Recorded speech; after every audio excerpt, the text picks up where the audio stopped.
Hello students, welcome back. How are you? I hope you all are well and good. So today we will start topic land degradation and conservation measures from 10th class book Geography, chapter 1 resources and development. So now we will start our topic land degradation and conservation measures. Means जो land degradation है, भूमि का जो कटाव होता है वो क्या होता है, किस वजह से होता है, उसके रीज़न, एंड कंजर्वेशन मेजर्स, और उसको रोकने के लिए, उसको कंजर्व करने के लिए हम क्या मेजर्स अपना सकते हैं, क्या सुझाव अपना सकते हैं, क्या मापक अपना सकते हैं, उसके बारे में हम पढ़ेंगे.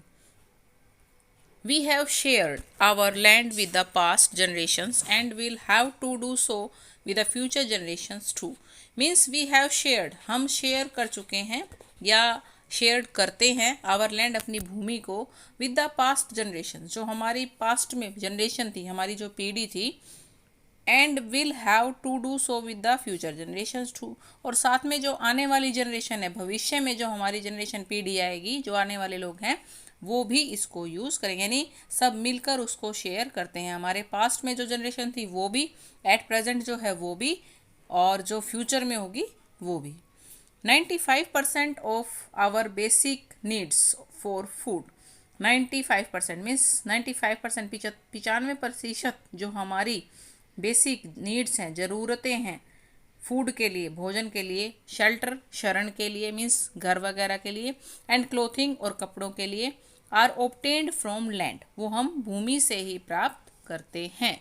ह्यूमन एक्टिविटीज़, जो मानव गतिविधियां हैं, have not only brought about degradation of land, इससे केवल जो मीन्स जो मानव जो भी एक्टिविटीज़ करता है, जो भी काम करता है, have not only brought about degradation, उससे केवल भूमि का कटाव ही नहीं होता है, डिग्रेडेशन ही नहीं होता है, but have also aggravated the pace of natural forces to cause damage to land, बल्कि साथ में जो ये लैंड डिग्रेडेशन है उसकी वजह से, but have also aggravated the pace of natural forces, एक प्राकृतिक फोर्स को, दबाव को क्रिएट करता है, उत्पन्न करता है, कारण को बनाता है. डैमेज टू लैंड, भूमि को नुकसान पहुंचाता है एक तरह से. सम ह्यूमन एक्टिविटीज, कुछ जो मानव गतिविधियां हैं, मानव के जो कार्य हैं, such as deforestation, overgrazing, mining and quarrying too, means such as जैसे कि डिफॉरेस्टेशन मतलब जंगलों को ख़त्म करना, जंगलों में से लकड़ी को काटकर उसको डिस्ट्रॉय करना.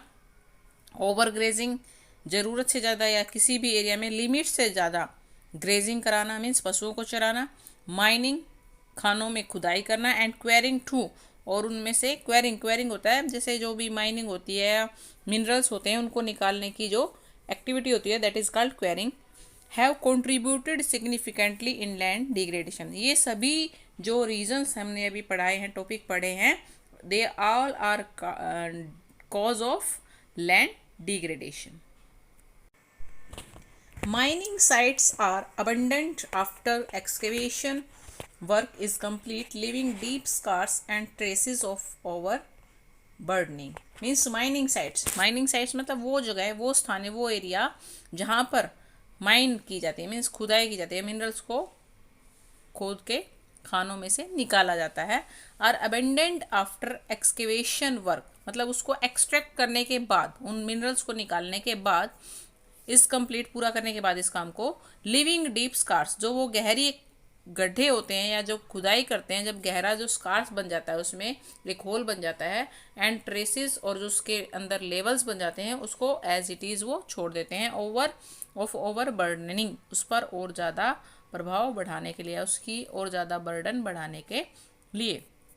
इन states like Jharkhand, Chhattisgarh, Madhya Pradesh and Orissa, जो ये स्टेट्स हैं, राज्य हैं, जैसे कि Jharkhand, Chhattisgarh, Madhya Pradesh and Orissa, deforestation due to mining have caused severe land degradation, इनमें माइनिंग वर्क होने की वजह से बहुत ज़्यादा डिफॉरेस्टेशन क्रिएट हुआ है.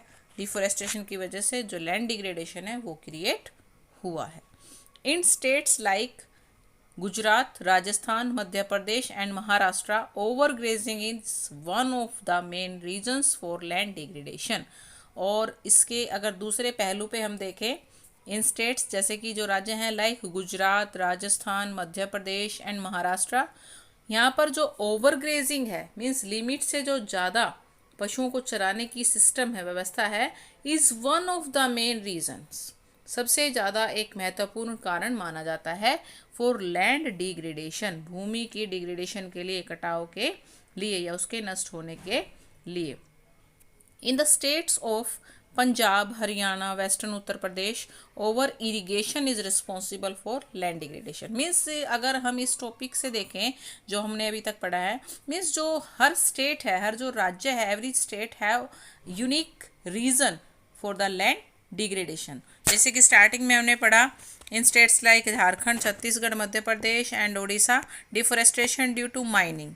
And in next in states like Gujarat, Rajasthan, Madhya Pradesh and Maharashtra, overgrazing means limit से ज़्यादा पशुओं को चराना, यानी जहाँ पर जितनी नेचुरल वेजिटेशन है उससे उसको लिमिट, बिना किसी लिमिट के, बिना किसी सीमित सीमा के पशुओं को चराना. And in the states of Punjab, Haryana and western Uttar Pradesh, over irrigation.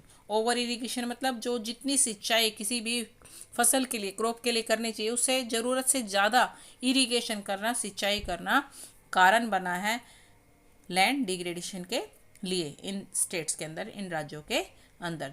जैसे कि देखिए, ओवर इरीगेशन इज रिस्पॉन्सिबल, जो ज़रूरत से ज़्यादा सिंचाई है, इज रिस्पॉन्सिबल, जिम्मेवार है for land degradation due to water logging leading to increase in salinity and alkalinity in the soil. इससे उस मिट्टी के अंदर या उस फसल के अंदर, उस पानी के अंदर जो सैलिनिटी है मीन्स जो खारापन है और जो उसके अन्य तत्व हैं वो उस मिट्टी के अंदर मिल जाते हैं, जिससे कि उस जमीन का या उस फसल का डिग्रेडेशन होता है. The mineral processing like grinding of limestone for cement industry and calcite and soapstone for ceramic industry generate huge quantity of dust in the atmosphere. Means ये तो हमें नॉर्मली इस चीज़ की तो नॉलेज हर एक व्यक्ति को है, हर एक पर्सन को है कि जो भी इंडस्ट्रीज़ हैं, चाहे वो सोप की है, चाहे वो लाइमस्टोन की है या वो सीमेंट की है, मतलब उससे कोई ना कोई पोल्यूशन हमारे एटमॉस्फेयर में क्रिएट होता है. It retards the process of infiltration of water into the soil after it settles down on the land. In recent years, हाल ही के वर्षों में industrial effluents as waste have become a major source of land and water pollution in many parts of the country. लेकिन अगर हाल ही के वर्षों में देखा जाए तो जो इंडस्ट्रियल एफ्लुएंट्स है मीन्स औद्योगिक जो वेस्ट पदार्थ जो बचते हैं बाद में, have become a major source of land and water pollution, यानी पानी यानी जल और भूमि के प्रदूषण के लिए सबसे ज़्यादा जो मेन कारण, मेन जो रीज़न या मेन जो सोर्स माना जाता है वो किसको माना जाता है? इंडस्ट्रियल एफ्लुएंट्स को, in many parts of the country, देश के बहुत से भागों के अंदर. Thank you.